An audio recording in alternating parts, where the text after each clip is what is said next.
the way you're describing it almost feels like it's dependent upon the retailers and the brands to adopt this technology first to actually be able to serve up the right data in a platform like a Google. Is that true? Am I extrapolating that correctly from what you're saying? Or how should the listeners think about that? How should I and Ann think about that question too? If you take Google are very good at visual search. Right. They're as good as ViSenze. Right. But where ViSenze differentiate is we're very focused on visual product search. Right. And Google go very wide. I can use Google visual search to find out what plant is in my garden, what tree is in my garden. Okay. But what we focus on is designing visual search to work within a retail capacity. And that means high degree of accuracy and recognition for products, okay, across categories. And I think that's where we specialize. So we're almost like a vertical visual search engine or provider, whereas Google are a more horizontal provider. And what that means is for us, for retailers who use our solution, it's more of an out-of-the-box solution, all right?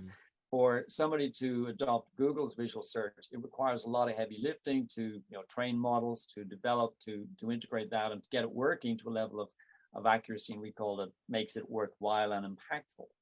So I think we've had a great start working with with any new technology or emerging technology. It does tend to be the bigger players, and I'm talking about retailers and merchants here, who tend to adopt these first. They're the ones who have innovation teams. They're the ones who are looking to experiment and get ahead of the innovation curve, right? But over the last number of years, as we productize our core AI technology, now we're at a point where, as the market matures, we're now better able to support those mid-market and those SMB retailers to benefit in the same way as the Adidas's and the Gucci's and so on in this world. And I think that's really important in terms of broadening the presence of visual search and visual AI as a service, and educating and putting it in front of consumers, right? And I think that's probably where it's going to land. The retail space will be one key area where we'll see a greater adoption, a faster adoption of visual search and visual AI capabilities.